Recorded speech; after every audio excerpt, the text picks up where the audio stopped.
There we go. Oh, that's better. There, awesome. All right, cool. So we have Ulaanbaatar here, population of about 1.3 million people and counting. The whole population of Mongolia is about 3.5 million, which is not a very big population. Obviously, there's more New Zealanders than there are Mongolians. However, in the Inner Mongolia, as they call it, which is the region in China, there's about 7 million Mongolians, those who speak Mongolia. And then the country itself, Outer Mongolia, as they call it as well, there's only 3.5. So there's more in China than there are in Mongolia itself, border and boundaries of things. But it's a very bustling city. There's a lot of things that are happening. It's a very Soviet kind of structured city. But just so to give you a bit of an idea of where I am ministering and where I plan to minister in the future is a place called Yarmak here. And you see my home is just located near it in a small place called Viva City, which has apartments, but which is good. And you just go down 2 bus stops from there and you can get into Yarmak itself, into the district. And church, Hanov Baptist Church, is located a little bit further there in the city, close to Torth River, which is one of the main rivers that goes through Ulaanbaatar as well. Hanov Baptist Church, we have about 30-odd regular members attending, mostly Mongolians, some as well foreigners, because we normally have a foreign service and we have a Mongolian service as well, and Sunday school in between, where Mongolians and English speakers come and hear from the word and learn. So the area is quite large if I'm to kind of put it on a map a bit more. There's about roughly 20,000 people that live in this area. And as I mentioned this morning, this is made up of a lot of hoshos, or places where people have built their own houses. Don't think mud brick, but think brick kind of shanty town kind of houses, or people live in gears. And the weird thing about this is that road, which is the main highway road that goes into the city from the airport, the other side of that, which is not in red, is a very wealthy area, very wealthy. You have very nice flash new apartment blocks that have been built, and there's even a Porsche dealership over that side. So there is some Mongolians that do have a lot of money to spend. But the level of poverty and the difference in the poorest Mongolians and the richest Mongolians is very, very large. Over that side, you have a lot of private, well-funded schools. But in the red area there, you have a lot of schools that are public schools. Very, very different in contrast. You can tell a public school from a private school straight away, because of one has never been upgraded in 30 odd years, and the other one looks like a very flash building. But as schools work there, there is too many students and not enough schools. So what they'll do is they'll have one group of students go in the morning from say 8 until 1, and then they'll have the next group come in for the day from say about 2-ish right through to roughly 6 or 7. So it depends on what group you're in, what you kind of get. So it's very long hours for teachers in many cases. But it does present opportunities to be able to have different clubs throughout the time there as well. So there's a lot of different, just going in closer, you can see all those little dots are different people's kind of their properties, or the different areas where they have their gears. The areas you see which are kind of in green and have except for the one there plus, which is the hospital, that's like your schools. So you have a couple there which are present. One of them I'll be starting at when I get back in early April, be starting Bible and English club with them, which will be great.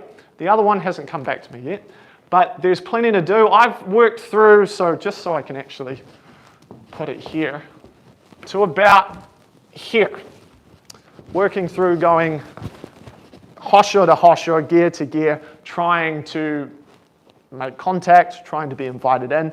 Again, sometimes you're more successful than others, other times you're not so successful, it kind of depends. But there's a lot of area to cover, there's a lot of area to try and reach, even just giving tracts, gospel tracts as well. is a great opportunity, especially sometimes if you don't know if the person's going to be home. You can put one kind of in their hosha as well, which is good. One of the issues of doing that, though, is unfortunately Hanov Baptist Church is not a registered church in Mongolia. The reason is the Mongolian government decided in the kind of mid-2000 and kind of 2012 onwards, really, that Mongolia had enough churches. So you don't need any more churches. So essentially, any churches that are there, they're not really technically supposed to be there. So have to be a little bit careful when putting addresses on tracks. Normally what we do, or what I do at least, is get a little, I guess you could say like a post-it stamp, one of the longer ones, and you write a phone number on it so that then the person can contact you if they want to talk to you too. Fortunately, I don't normally put my phone number on it, just because I really do not enjoy trying to talk to Mongolians on the phone. It's a bit different. I don't know if you've probably ever experienced it, but trying to talk to someone in person and then trying to talk to them on the phone, the tones, the gutturalness of it changes quite a lot. So it's a frustrating thing for me. It's probably one of the hardest annoyances I've had with the language.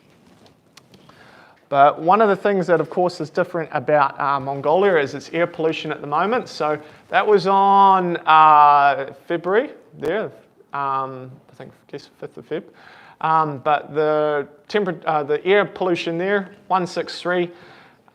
It's not exactly great, minus 29. Now that might not mean a lot, but this might give you a bit of a guidance here. So that's your different levels of air quality. Mongolia kind of sits, or Ulaanbaatar kind of sits in a basin, and so there's a lot of mountains surrounding it. A lot of the air pollution builds up. So unhealthy is your 151 to 200. Sometimes it gets into the very unhealthy. It has hit that a couple of times. And this is what Nelson is like, which we normally deal with. So that's the normal air quality you're normally having. That's not the air quality I'm having. And unfortunately, that has taken its effects, and that's why I also now live a little bit further outside the city, so I don't have to deal with the same air pollution quality. Again, during winter, which they've just had the coldest months now, hospitals, there's no room in the hospitals. They're overrun with either sickness, respiratory problems, especially for kids. And so a lot of the mothers who are pregnant, especially, they will go outside the city for 6 months rather than being in the city because of the complications the air pollution causes. That's from my apartment window. Now, where you see that grey area there, so you can see the blue of the sky, the grey area, there's supposed to be a city there. There's no city there, obviously, of course. There's even supposed to be a power station kind of over to your left.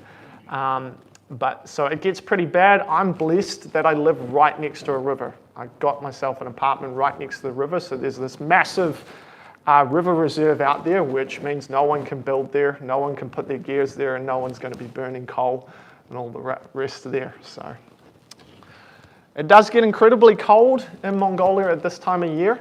As I said, it's getting warmer now, which is really, really nice. I'm looking forward to going back and having, for the first time, avoided the winter season. But in the capital, it ranges from anywhere, the coldest days, minus 30. It can get up to minus 40, down to as low as minus 40 degrees. I was saying to Brett, if you have a garage, you're blessed, because otherwise you're going to have to take your battery out every day. And that's what I had to do when I first got a vehicle. I was not prepared. I didn't realize how bad a winter was, and I left my battery in there in my car just thinking it will start. I left it there a couple of days, and I learnt my lesson very quickly. So take your battery out, keep it in your apartment warm, and then put it back in every time you want to go driving. But of course, in that time period, since I got back, just before I left in June last year, our students had their graduation, which is a really important time for them. Mongolians put a very big emphasis on graduation. One of the students, in fact, that got saved at the far end there left, his name's Irmun. He comes from an unsaved family, and he got saved, which was really fantastic to see. But it was really cool to see a lot of my students graduating to a certain degree. Here is one of my other students, Etzkiel. He is quite the character, and as you can see, he's eating KFC.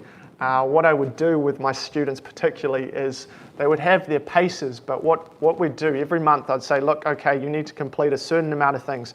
If you can say your memory verse every week, if you can do your extra Christian character assignment, if you can also do some sort of ministry to help some of the other teachers or the school, then I'll buy you KFC. I ended up spending quite a lot of money on KFC because in the past I didn't think that would be enough of a motivator, but this particular student especially, he got his money worth out of me. But I mean, at the end of the day, it is a blessing if it helps them, encourage them, and they're learning scripture and it's things that are being grounded in their life. It's a very, very, very small price to pay, and I think you could all agree with that. During my time before I had to leave the country to transfer my visa, the last time I had my visa situation here, as I've said to a few of you, was quite different. Previously in the past, I've been on a teacher's visa.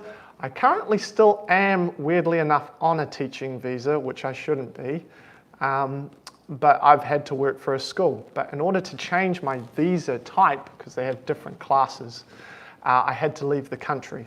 And so I had to do that on multiple occasions because of the issues that the lawyer that I was working with the man I work with, Tingus, we did a few things wrong. I had to do a lot of the paperwork as well, so it made it interesting trying to do it as a foreigner, process your own visa. So, but it was a blessing to get through all of that. But this was one of the particular church camps. You can see this is what it kind of looks like in the countryside a little bit more, a lot greener. This is a place called Gachut, and it's a very nice place to go for Mongolians wanting to just get outside the city a bit. It's one of the more greener areas. Down there you have a lot of teens from the Gobi Desert who are playing volleyball. They love volleyball, they love basketball. In fact, they all rubbed it in my face when they said, my friends, they said, the Mongolian basketball team bet the New Zealand basketball team in a game a while back. What do we call our basketball team? I can't remember. Tall Blacks, yeah, they bet the Tall Blacks, and they let me know about it, they definitely did. But they love their basketball and volleyball, and I asked why at night, I was like, do you guys want to play a game of Spotlight? And Tingus said to me, no. And I said, why is that? And he said, it gets too rough.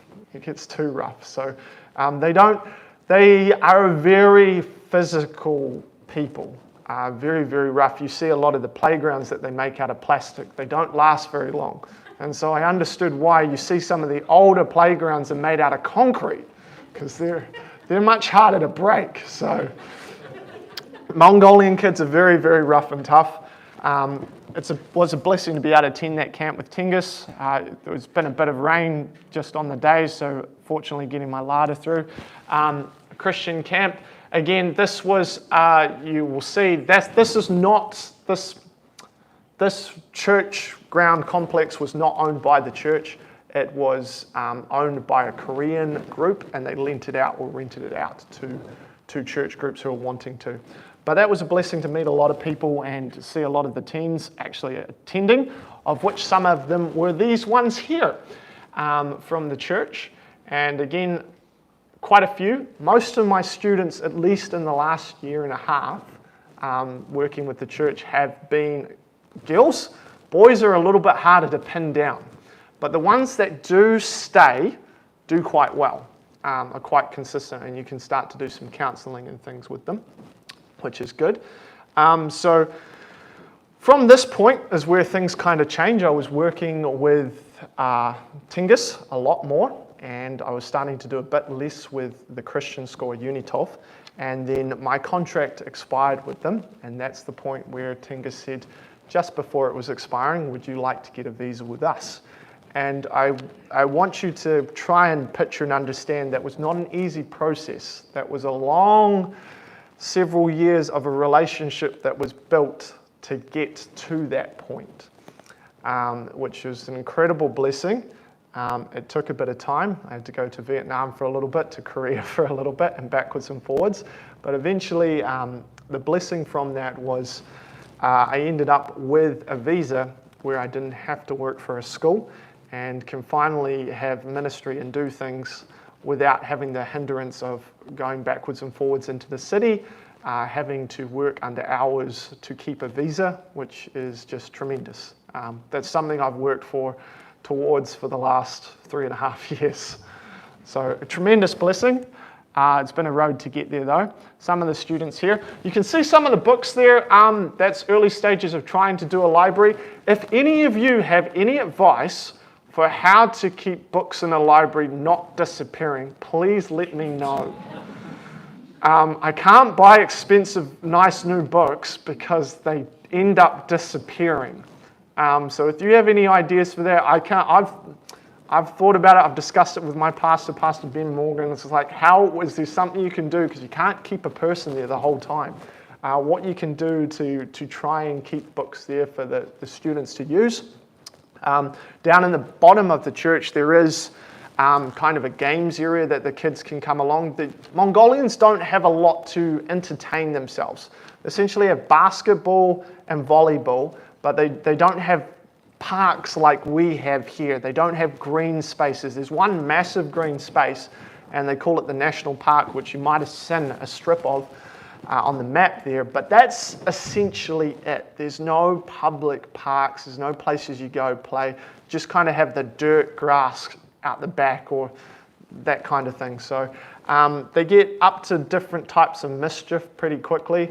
A couple of my Christian students ended up going on a drive with a vehicle which they shouldn't. So they get up to all the types of trouble that normal, I think, teenagers in every country get up to.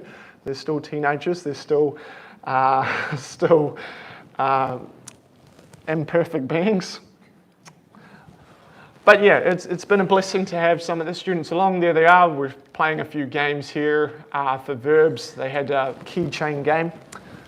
And then I have some of my smaller groups, which are for those students that are a little bit more advanced here, which we'll spend a bit more time doing with them, helping them also prep for university and applying for different universities overseas, getting their entry letters ready, that kind of stuff as well, or their government exams as well.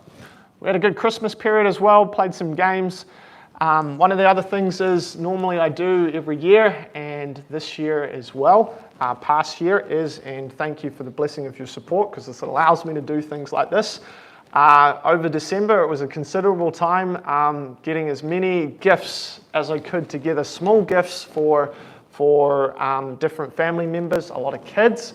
But what I'd do is you'd go to the shop and you'd find the best price you could for different items and try and get them, and again, then get them in bulk and then put them all together and put a track inside them for a Christmas gift, or as they normally do, New Year's gift. New Year's is a much bigger thing than it is Christmas. So then my fiance and I, we would then be going in the gear district. I do apologize, I don't have any pictures of us giving the gifts. There is a reason for that, and that's one of the factors of that is because Mongolians are very cautious if something is being filmed or pictures taken. It doesn't, to me at least, it doesn't seem very genuine as well. But it was a blessing to be able to give out several hundred of those gifts over the New Year's period to lots of different families, which was a blessing as well. But you can see here just kind of the gear district, how cold it gets. One of the cool tactics I've figured out is when it gets really, really cold, people don't like going outside, obviously. But everyone still has to get water. So you go around to the pumping station and you wait there for them to come to you. It's really good. And so you'll be able to have some conversation as people. So what we would do is we'd go to the pumping station, we'd have a whole bunch of gifts ready. And as people came to the pumping station, you could start to have a chat and give them gifts and try and share the gospel with them. Unfortunately, my car has broken down just before I left, so it was kind of like taking a backpack and shoving as many gifts in it, taking the bus, walking through the gear district and trying to get rid of all the gifts, and then coming back and repeating the process again and again. So it took a few days, but got there in the end as well, which was a blessing. But yeah, it gets pretty cold during the winter season. No normal roads in the gear district. That's kind of where the water kind of flows. And for those of you that like cats, I do not know how that cat was not dead. But it looked very cold. And one thing you have to be careful of when you're in the gear district and you're knocking on the doors, and surprisingly, I've never been bitten, but every hosho has a dog. So you'll be walking along and you'll just hear the sniff, and then you'll see this head pop up over the fence. The fence is pretty tall, but some of those dogs are taller. And you just be like, no, you don't want to go in there. So normally you're yelling at the fence going, "Homos bano, hong bano," and trying to get the people to come out. Some do, some you're less successful with, but it's an interesting one. Some of them invite you in for sutese, for milk tea, which is also cool, which is fantastic. Here is, anyone want to take a guess of what that is? Oh, not a bad guess. A common food item which Mongolians will eat over the winter period is soup, and they like mornishos, which is Mongolian horse soup.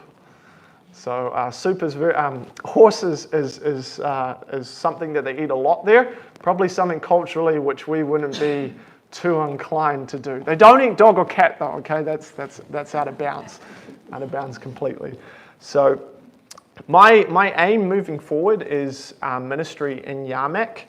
If I kind of go back, I might just right back to the beginning. You have here the church.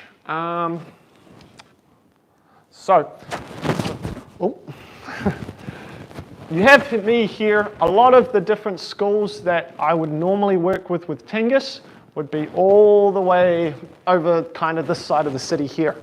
So in the future, Tingis himself is hopefully going to move out towards me a little bit more, which would be a blessing as well, so that we wouldn't have to try and work across the city as much.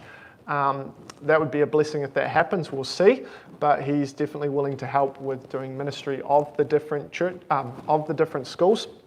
The main idea is to try and get into the schools and be able to set up under the guise of an English club.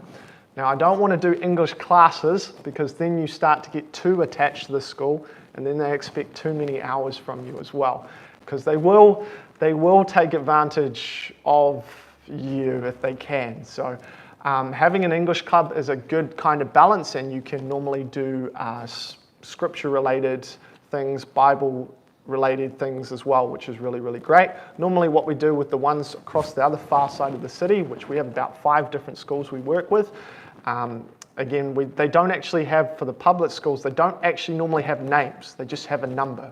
So it might be school number 56 or school 103. There's no name associated with the schools, which is a little bit bizarre. Only the private schools have really names. So normally what happens, we'll bring them in. We'll normally do a Bible verse to begin with. Depending on the day, we will normally do some sort of Bible study with them, but first we'll play a few English games to kind of get them warmed up, and then we will start to use the scripture verse to try and help them learn about different English words and how words go together, the structure of sentences and that type of thing, which is really cool as well. And of course, giving the salvation when we can as well, which is awesome. Tingis and I normally take turns. Tingis says, I'm getting better, which is great. But it's a blessing as well. So, and that leads to other opportunities to be able to visit people's homes and to be able to work a little bit more closer with them, which is also a blessing as well. But thank you for your prayers. That's kind of what I plan to do moving forward. Unfortunately, though, it's been an interesting couple of years, and it's had its a few tolls as well.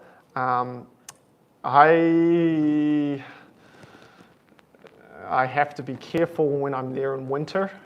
just for reasons for health, just because my, the air pollution quality has taken its toll. So there's certain times of the year I might not be able to be there per se, but I will definitely be returning backwards and forwards between Mongolia, and I'll still be spending most of my time in Mongolia. I did say to my home church in Blenheim, I said, I don't think I can stay on as a missionary for them, in the sense of if they're wanting me to commit to a full-time there, if I can't be there in winter for health reasons. But I will still definitely be doing what I've been doing the whole entire time I have been there, and will continue to do so, and I don't plan on changing that. I just might have to adjust how I do it rather than, and that's just the reality of life as well. But I do appreciate your prayers. Cool. I think that's all I needed to say right then. Does anyone have any questions? Yes. The exchange rate, good question. So it is down at the moment, and I always watch it. I normally keep an eye on the USD, the Mongolian tugaruk, and the New Zealand dollar. Normally you get, for every dollar you will get about 2,000 tugaruks. So essentially, if you were to say 10,000 tugaruks, you would have 5 New Zealand dollars. If you were to have 20,000, you would have $10, 100,000, 50. So it makes it pretty good like that. It kind of fluctuates a bit. So the money does go a bit further, which is good, but it's definitely not the same as a US dollar. US dollar, when I see some of the Americans, there's, for every dollar they get something like 4,000 tugaruks. So that's pretty cool for them. But I'm not complaining. I'm still glad New Zealand is 2,000, because I see the Chinese currency, and I see the Russian ruble, and it's like 300 ruble for every like tugaruk. So it's a very different case. So there's blessing in that as well. Yeah. Yes. When you doing the lessons with the children, or when you try to present the gospel, is there any understanding at all of the Christian faith with the people over there? The cool thing about working with young people is they don't have the same mentality. So they're a lot more open, and they've been a lot more, I guess you could say, westernized. So a lot of them are even kind of, they've heard of who Jesus is, often through YouTube, funny enough. And so they get some sort of grasp. They don't want to, there's a sense of rebellion I've noticed kind of in the last couple of years, where a lot of them don't want anything to do with what their grandparents or parents want to do. And a lot of that is Buddhist related or shaman related. So they're like, I don't want to do that. I want to go and find something else. And Christianity is something that they often tend to go towards. There is a large charismatic movement in Mongolia, influenced by the Koreans coming over. Korea is quite a big influence in Asia. I would say if Korea, if you were to compare it to any place, it's kind of like the America of Asia. Very, very influential. So the Koreans have done a lot of good in Mongolia, but they've also done a lot of damage too. And so a lot of young people like to go to the church because of the feelings they get, the music, that type of stuff. I don't think I need to explain too much there. But they do have a better understanding of it. They have a better grasp of it. It definitely still takes them a lot to get their head around it, because they don't quite understand that it's a one-time gift. They find that hurdle very hard to get over, because they've come from a society where everything it's works related, and they believe they can work their way to a different level as well. Being able to say, look, there's heaven and hell, there's no other option, is also something that's hard for them to grasp. They do understand sin. Often when you talk to them, that is the easiest part to kind of get cleared up, because you can easily put that in a way that's illustrative. You can say, look, have you ever stolen? Have you ever lied? Have you ever done this? And they can connect the dots. Yeah. But the culture is always going to make it harder to be able to win them to Christ, unfortunately. Yes?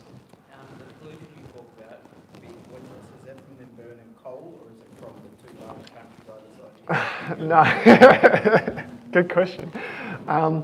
Mostly it's from burning coal, but the poorer families will burn anything they can get their hands on. They'll burn rubber tires, they'll burn wood as well, untreated wood and all those types of things with chemicals in them. They'll burn plastics. But you've got to understand it's so cold there, they'll go through a lot of coal every day. They'll be going through several kgs a week of bags of coal.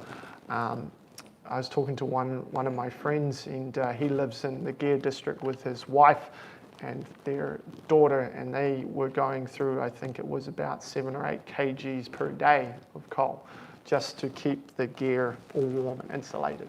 Coal is very cheap there as well, so they're able to use that, of course. Again, when I say cheap, I don't mean cheap for them, but still cheap in many regards. So that does add to the pollution. Some years it's worse than others. This year it was a little bit better. What tends to happen leading up into December, it's kind of all right, and then from December onwards, mid-December, it starts to build up as it gets colder, and then January and February, it just becomes this smog. Does it have the same effect on the locals? Or? Many locals it does, yes. Some that have lived there a long time, they're okay with it, but the health consequences long term are definitely there. There's a lot of older people that have respiratory issues because of it as well, just being exposed to it.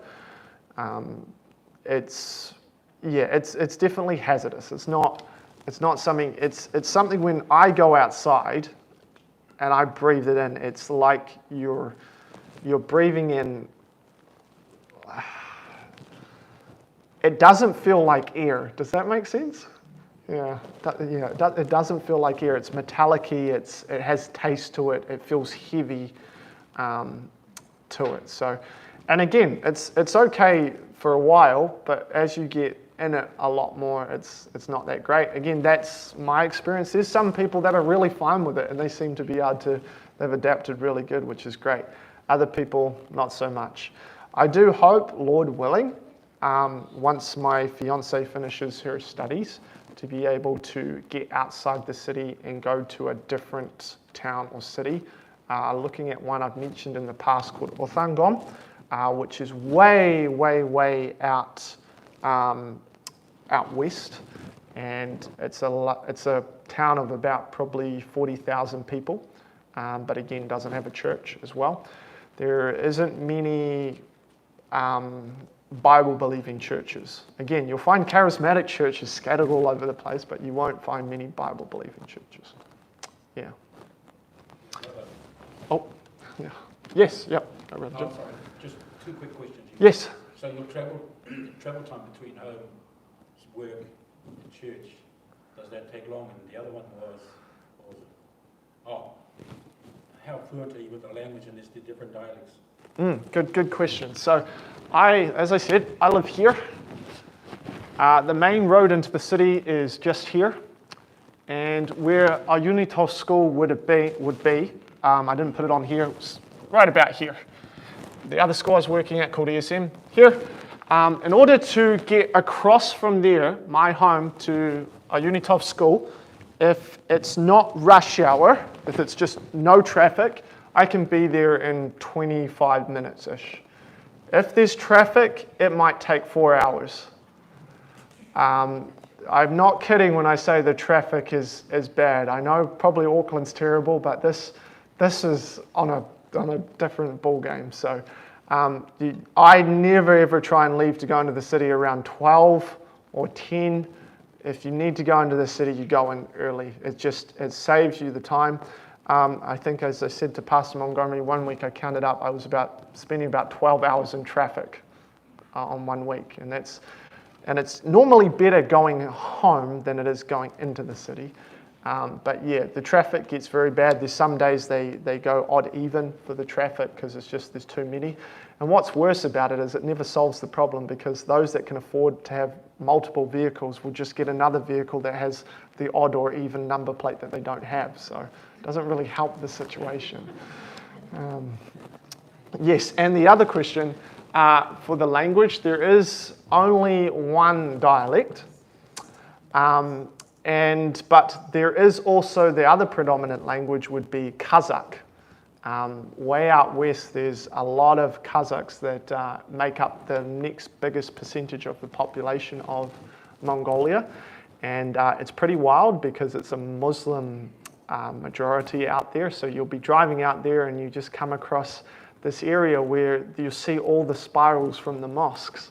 And I remember going into a shop one time when I had traveled out there, and you had people switching between English, Kazakh, Russian, and Mongolian in a conversation, and it was just wild. I've never quite experienced anything like that.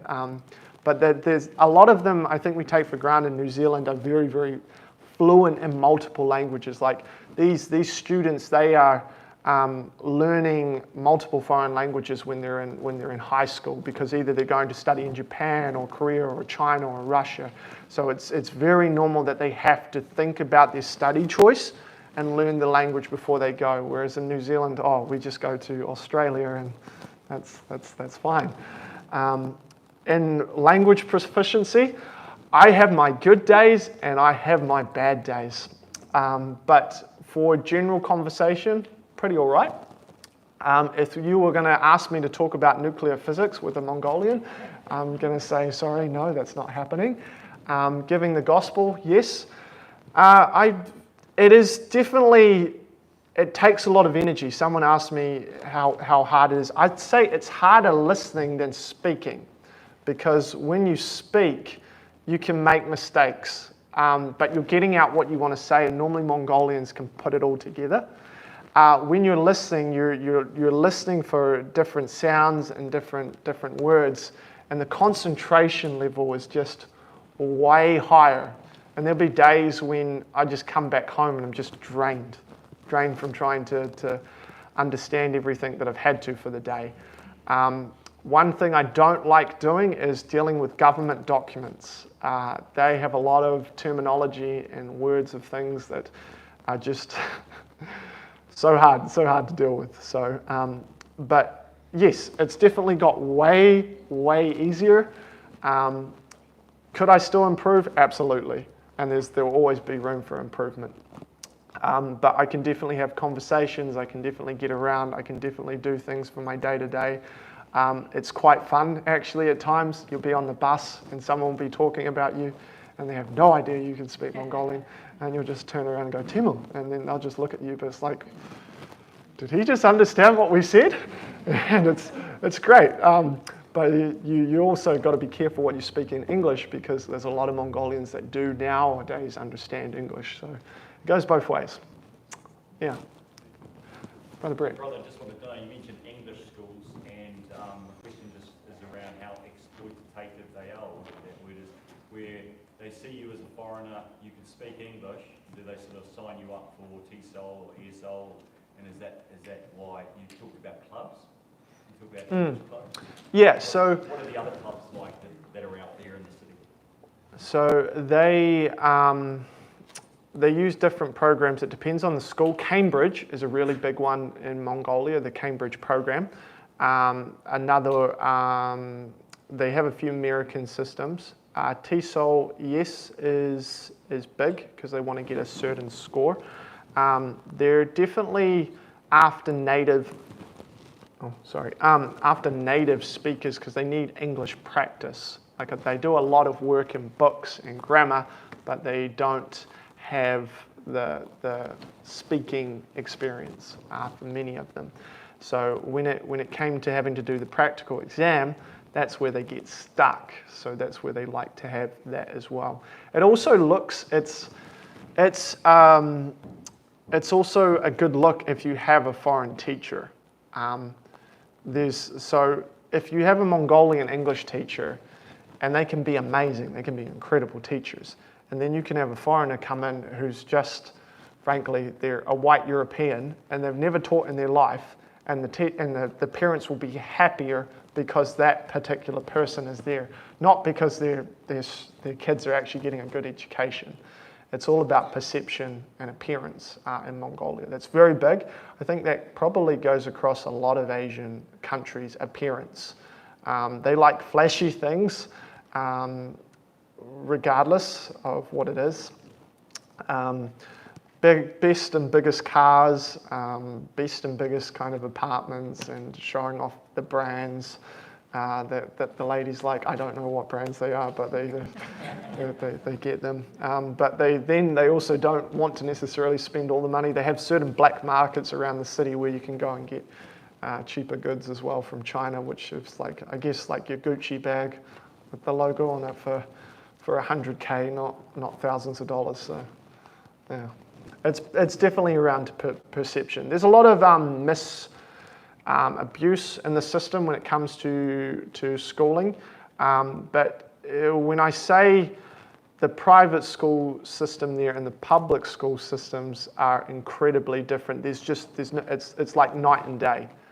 Public schools have very little resources. They're overworked, all the staff, not enough staff, too many kids, everything's falling apart, and really, really bad scores. So most Mongolians, if they can, want to try and get their kids into a private school, regardless of what level it is, because it's just better overall, even if you're at the bottom school. Just to give you a rough idea, the best probably private school is the British International School of Mongolia, and they're charging, I think, probably close to $30,000 per year per student. So there is some people that have got some money in the city. Now, not everyone's like that, but that's your highest tier, and that would be equivalent to a New Zealand private school. That's what they're offering there. But then you've got a whole range going down from there. So it really depends on the school and what type of system they offer as well.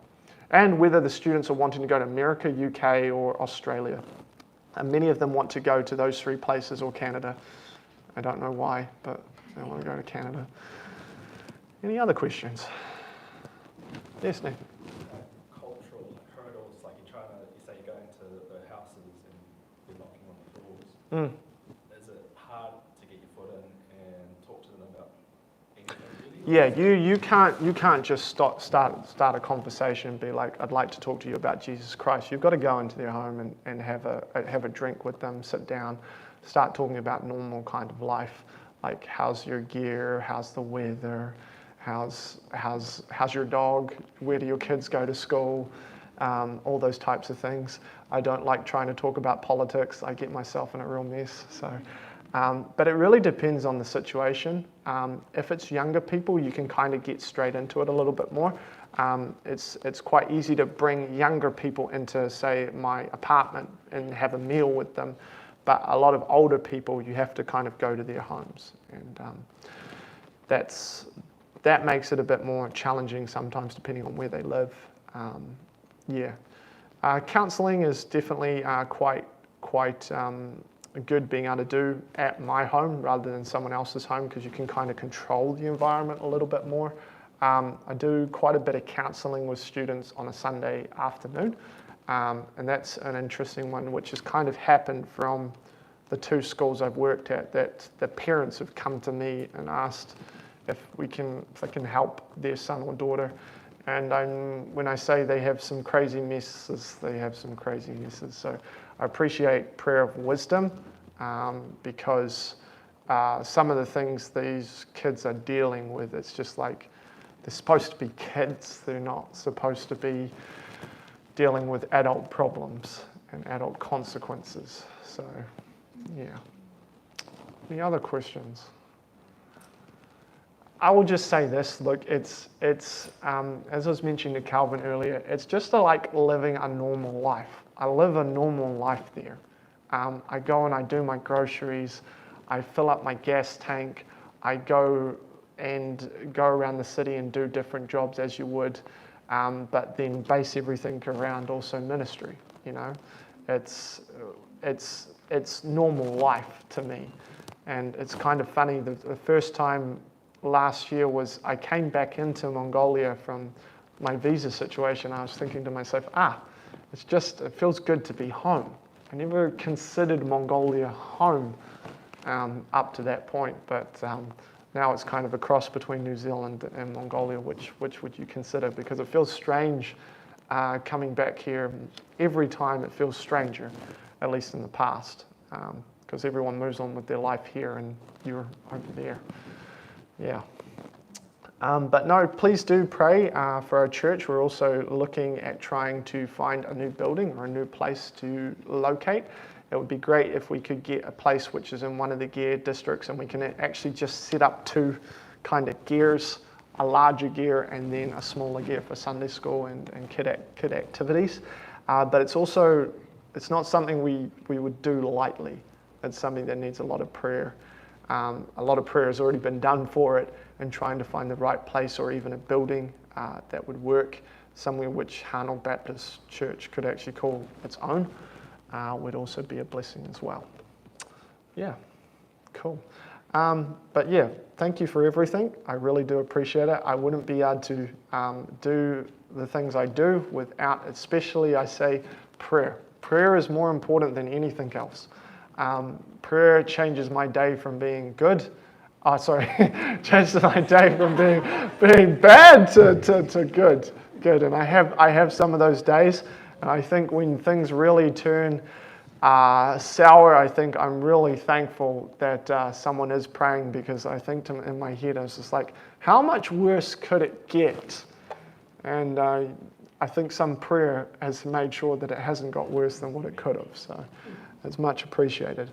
All right, I think that's enough talking from my side of things. You're more than welcome to have a chat with me afterwards. I think we'll quickly get into the word here, and hopefully that's a blessing as well. We're going to head over to 1 Samuel chapter 31, a passage you're all very quite familiar with, I'm sure, one that the kids will probably know very well as well, of our King Saul. Try not to spend too much time here this evening as well. Again, I forgot that Pastor Montgomery is quite quick with his sermons. So I'm used to Pastor Ben preaching quite a long periods. Nothing wrong with that either. All right, we're going to be over in 1 Samuel chapter 31. And we're going to start reading in verse 1 here for a couple of verses. Again, I would say you're probably pretty familiar with a lot of them. Of course, this marks the end of Saul's life in this chapter. We see he's defeated by the Philistines, and his death is also, I would say, marked by quite a bit of humiliation. And Saul's fall from grace is a series of disobedient actions which have taken place, of course, prior to this event occurring. And we see the consequences now of his disobedience taking place. And we'll look at 1 Samuel chapter 31 and verse 1. Now the Philistines fought against Israel, and the men of Israel fled from before the Philistines and fell down slain in Mount Gilboa. And the Philistines followed hard upon Saul and upon his sons. And the Philistines slew Jonathan and Abinadab and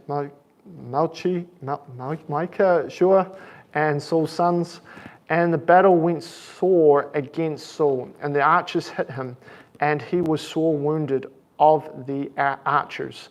Then said Saul unto his armor-bearer, draw thy sword, and thrust me through therewith, lest these uncircumcised come and thrust me through, and abuse me. But his armor-bearer would not, for he was sore afraid. Therefore Saul took a sword and fell upon it, and when his armor-bearer saw that Saul was dead, he fell likewise upon his sword and died with him. Let's open in a word of prayer before we continue any further. Dear Father, Lord God, I thank you for your word. I thank you that we can open it for a few minutes tonight. I pray that it be a blessing. I just thank you for the folk coming out here tonight to hear a little bit more about Mongolia and the things, Lord willing, you willing, could take place. And Father God, I just pray as we put distractions aside that your word would be a blessing tonight also to the folk. We thank you in your name. Amen.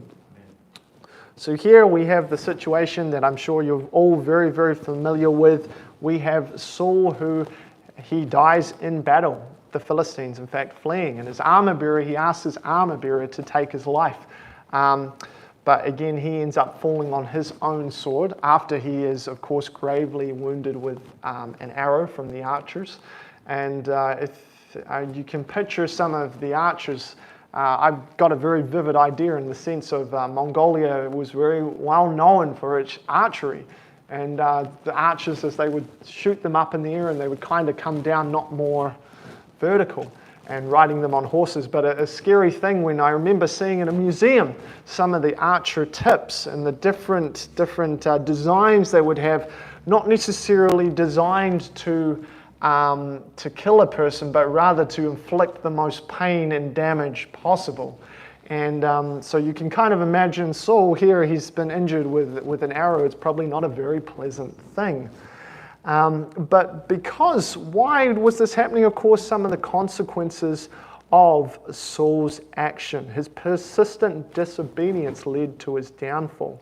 If we turn over to 1 Samuel chapter 13, we can see some of the reasons, of course, that you're probably all familiar with. So we won't spend too much time here, but his choices are now realized. And particularly, of course, is failing to destroy the Amalekites in 1 Samuel chapter 15. But in 1 Samuel chapter 13, we see one here. The Sunday school kids might even know this one. 1 Samuel chapter 13 and verse 13 and 14, we see, and Samuel said to Saul, so we have Samuel coming and talking to Saul, thou hast done foolishly. Thou hast not kept the commandment of the Lord thy God, which he commanded thee. For now would the Lord have established thy kingdom upon Israel forever. You imagine being a king hearing those words.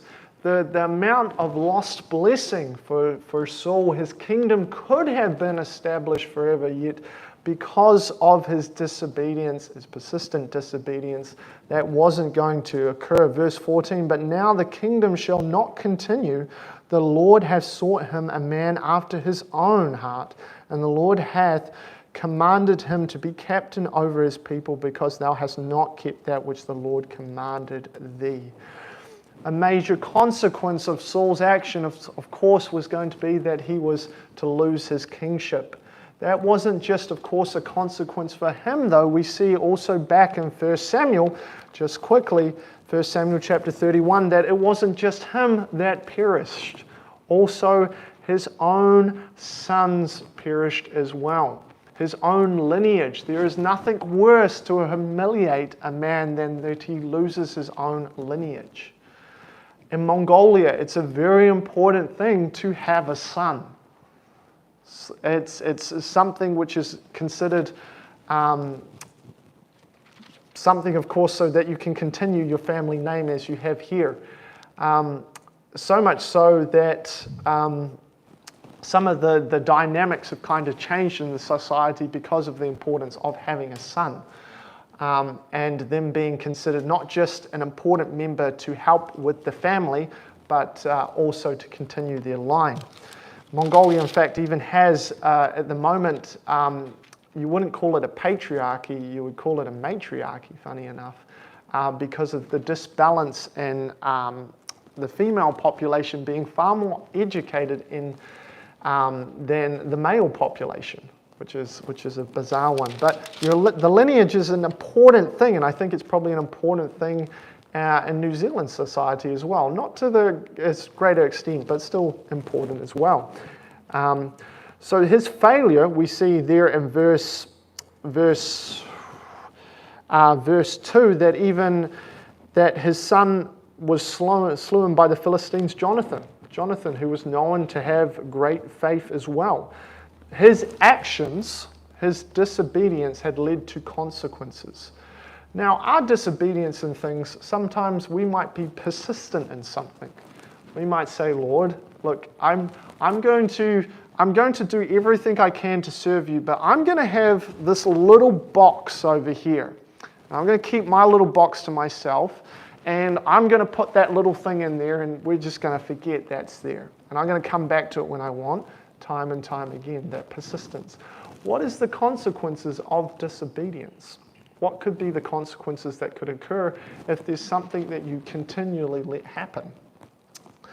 And Saul had made several mistakes. You know, in Samuel chapter 15, verse 10 to 23, it mentions, or in verse 22, to obey is better than sacrifice. God was much more concerned about obedience than he was the sacrifice itself, because of course Saul was supposed to wait for Samuel to do the sacrifice. Saul wasn't supposed to do the sacrifice. He was a king. He was a warrior. He's a man that had shed blood. He wasn't supposed to be anywhere near performing that sacrifice. And again, there was disobedience and the consequence of that as well. Look over with me again, Samuel, and verse 7 we'll read as well. Verse 7, and when the men of Israel that were on the other side of the valley, and they that were on the other side of Jordan, saw that the men of Israel fled, and that Saul and his sons were dead, they forsook the cities and fled, and the Philistines came and dwelt in them. And it came to pass on the morrow that when the Philistines came to strip the slain, that they found Saul and his 3 sons fallen in Mount Gilboa. There is obviously disobedience that occurs, but in the life here, there's also a fragility of human glory. Human glory. Human glory is something that doesn't last forever. Saul's glory was once something which was a shining example. He was, if you say a person is a king, normally the king represents the best of a society, supposed to at least. They're the individual which can be the pride of a nation or a country that has a king or a queen. And so to see that person dethroned, to see that person fall from grace is not a small thing. His reputation had been tarnished. And you can imagine the children of Israel there in verse 7 watching in those cities, watching their own soldiers fleeing. How quickly they would have abandoned, and the fear that would have overcome them. Their king has failed them. Their king has left them in this position that they have to flee for their lives, and you just grab what you can and run. In Mongolia in the mid or kind of early 90s, when communism kind of fell, there was a lot of Russians in Mongolia, a lot. There still is. But there was a lot that were more permanently based there that would run different things for the Mongolians, say like the power plant or the electricity grid and that type of thing. And then when communism fell, the Mongolians, the government said, you have, I think it was like 24 hours, again, give or take, to leave the country.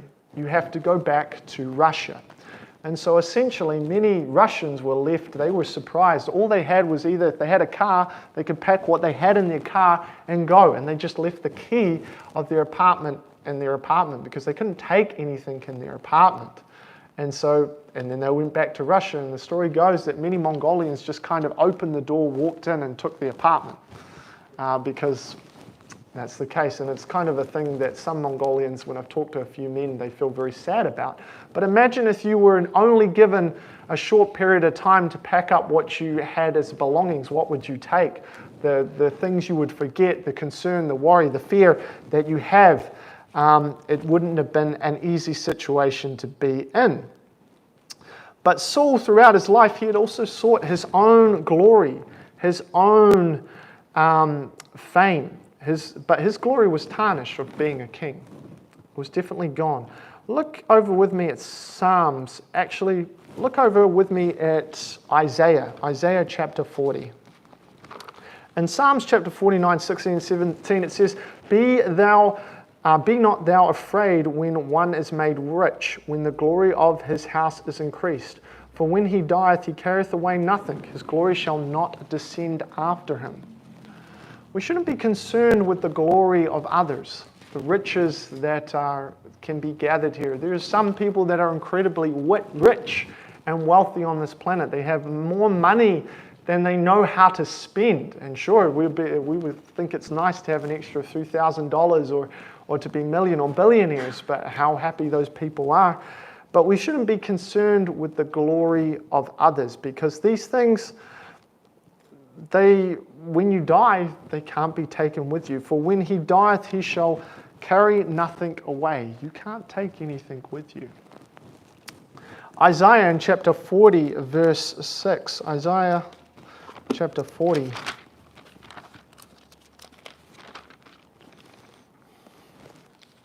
If you're seeking after glory in this life, where are your priorities at? Is God able to bless you in the way he could otherwise? In Isaiah chapter 40 and verse 6. Here we go. And the voice said, cry, and he said, what shall I cry? All flesh is grass, and all the goodness thereof is as the flower of the field. The grass withereth, the flower fadeth, because the Spirit of the Lord bloweth upon it. Surely the people is grass. You think of grass, how long does it last? Not very long. Who here has a green lawn? Oh, amen. Okay, cool. My parents' lawn at the moment, in order to keep it green, they have to water it every day. Do you know what happens if they don't water it every day? Generally it dies. So they've got these small patches or lumps here and there where they've missed the water and it's dead.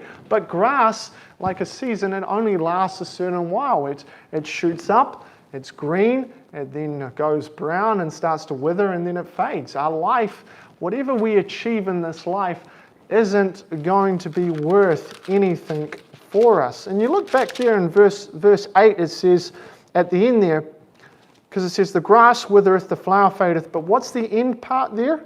It says, but the word of our God shall stand forever.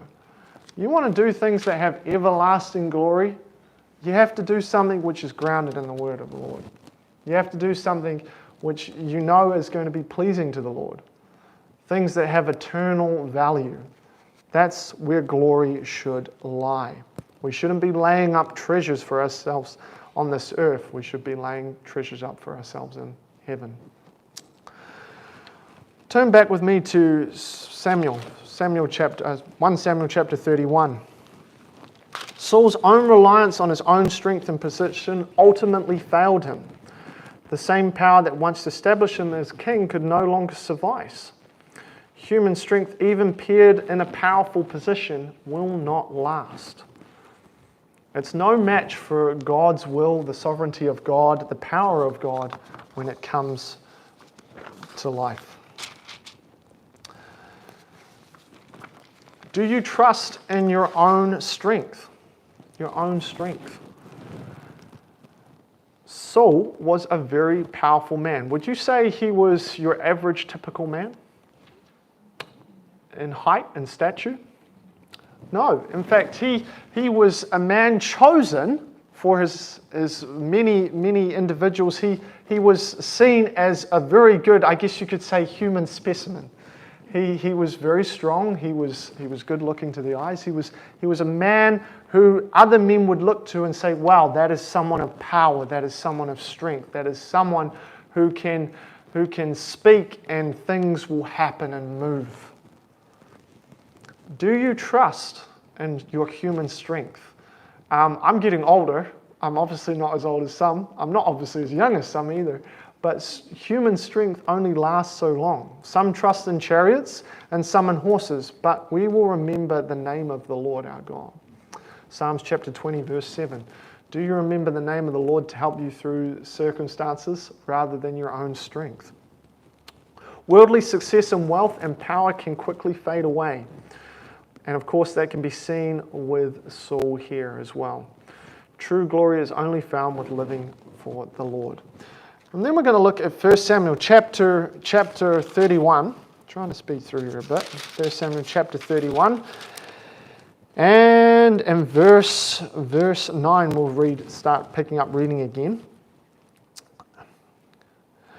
We see here, actually start reading in verse 8. And it came to pass on the morrow that when the Philistines came to strip the slain, that they found Saul and his 3 sons fallen in Mount Gilboa. So they had the Philistines after the battle. They found the bodies. They found the bodies of Saul and his sons. Now, if you put 2 and 2 together, if you have found the enemy's king and his bloodline or his lineage, what are you going to do? Are you going to be, you know what, we'll probably just bury them here. Yeah, we'll bury them here and we'll go on our merry way. No, you're probably going to take the most advantage of the situation from that, sadly. And here we see the injustice of Saul's final shame taking place as well. Verse 9, what did they do? In verse 9, and they cut off his head, and they stripped off his armor, and sent into the land of the Philistines round about to publish it in the house of their idols and among the people. And they put his armor in the house of Asheroth, and they fastened his body to the wall of Bethshan. The humiliation was complete when they cut off his head. You take the king's head, that's game. You take the king in chest and you've won. But they didn't stop by removing his head. They took his body, and not just his body, and they decided to hang it up on the wall for all to see. If you were Israel and you saw that, that would be incredibly disheartening to see your king on a wall humiliated, dismembered. It wouldn't have been a pretty sight. And it didn't even go from there. They also took his armor. Now, a king's armor was also something of importance. We have the armor of God. That's important in Scripture in Ephesians. But the king's armor, Saul's armor here, was a trophy as well. And where did they put it? They put it in the house of their god, Ashtaroth. Look over with me at Psalms chapter 79. Psalms chapter 79.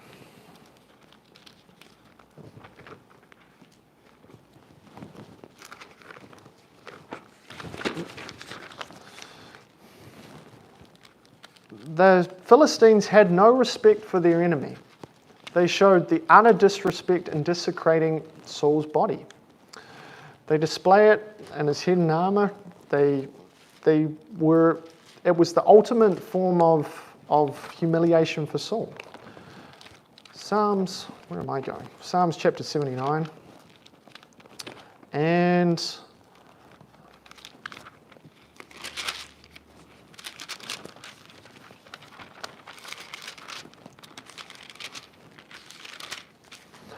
in verse 1 it says, O God, the heathen are come into thine inheritance. Thy holy temple have they defiled.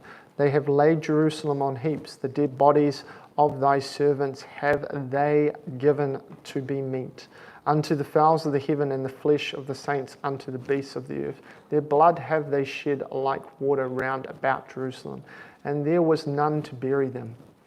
You know, there could be times in our Christian life where it looks like the enemy is winning, that it looks like those who have it out for us seem to have got a victory, that they seem to be able to display their accomplishments to others to see. In Mongolia, there isn't too much in the way of religious persecution, but if you aren't someone who agrees with the status quo, people will make your life difficult for you. There was once the Christian missionary I worked with when I first came to Mongolia, James Owenby, and his son went to the car wash to do part-time work. He came back a few hours later, and his dad says to him, why have you come back from your part-time job? And he says, I was fired. And his dad looks at him, why? And he says, because the owner found out that I'm a Christian and that you're a pastor. There can be things that happen in our life just because we are Christians. And the enemy can display those things, but it is not forever. It is, God will still get the victory at the end of the day. Our enemies, it's easy to see them being victorious and enjoying the spoils of war. But God has a sovereign plan. God has something which is far more important in the grand schemes of things. And we'll see that here shortly. We'll see that happening. But if you turn back with me to Samuel, 1 Samuel, again, mark your spot if you haven't already there. We see something incredible happen in this negative situation. We see an amazing event occur out of all of this. We see the response of the people of Jabesh Gilead. Now, they're a particularly interesting group of people in the sense of why this is about to happen. 1 Samuel in chapter 31 and verse 11.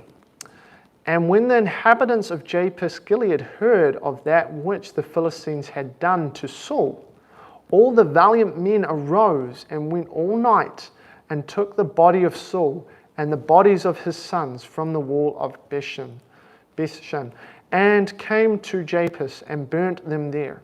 And they took their bones and buried them under a tree at Jabesh and fasted 7 days. Obviously, Israel is in disarray. Their king is dead.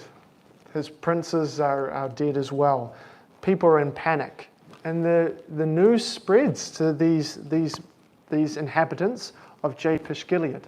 And they decide to go and they ride all night to get Saul's body. Now you can imagine, I would think, that the Philistines probably weren't going to just let them have it. There would have been some considerable cost and danger involved in going and getting it. But the valiant men still wished to honor Saul. Why? Why would they do this? Well, let's turn back to 1 Samuel chapter 11 and verse 9. Or 1 Samuel chapter 11. And we see the reason behind why these men had decided to risk their lives in order to get Saul's body back. 1 Samuel chapter 11, we'll start reading in verse 1. And Nahash the Ammonite came up and encamped against Jabesh Gilead, and all the men of Jabesh said unto Nahash, Make a covenant with us, and we will serve thee. And Nahash the Ammonite answered them, On this condition will I make a covenant with you, that I may thrust out all your right eyes and lay it for a reproach upon Israel. The children of Jabesh Gilead here, they were about to, of course, have some serious problems with the Ammonites. And we see they ask for help. They make a call out, and it gets word through to Saul in verse 9 of the same chapter. And they said unto a messenger that came, Thus shall ye say. So this messenger arrives to Saul, unto the men of Jabesh Gilead, Tomorrow, by the time the sun be hot, ye shall have help. And the messengers came and shewed it to the men of Jabesh, and they were glad. Saul in the past had come to their rescue. And so when they heard of Saul falling, they traveled all night in order to rescue his body. They showed great gratitude and respect. And even in any negative situation that we have, there is still something positive to be gained. They wanted to, even though many people would have seen Saul had failed as a king, failed Israel, they still wanted to honor him for what he had done in the past for them. Turn with me to Proverbs chapter 3, verse 27. Almost done here, folks.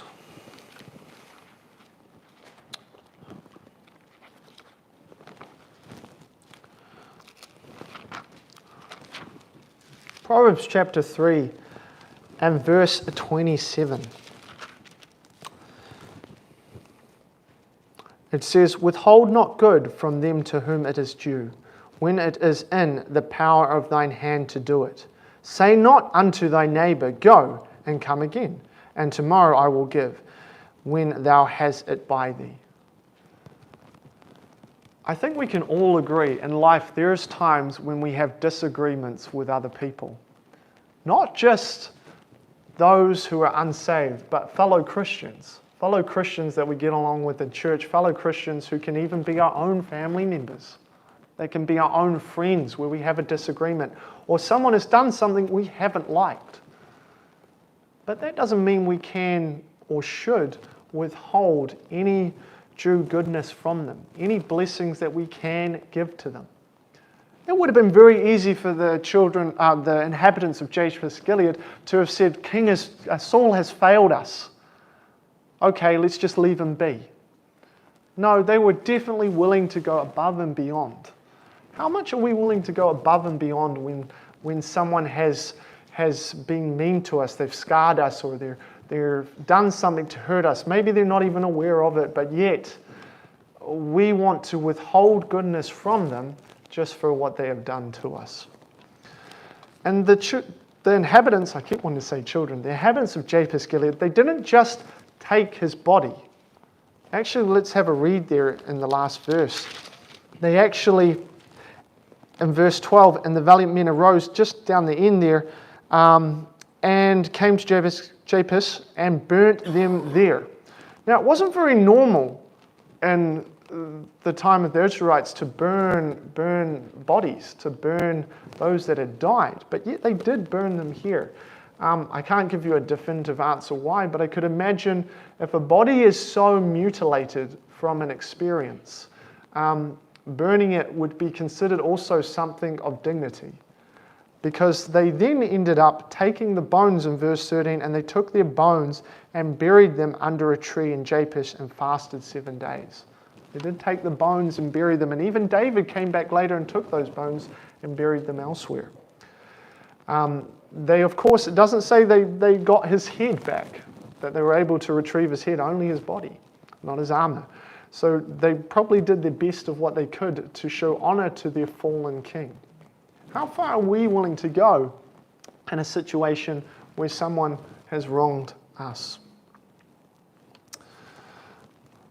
Last thing I'd like to mention here is, obviously in this situation, it was a very negative situation for the children of Israel. It was a very sad time. But from this time, something greater was to happen. Something greater was to occur. And that was, of course, that God had a sovereign plan here for something bigger. He replaced Saul with who? Who did he replace him with? David, King David, a man after his own heart.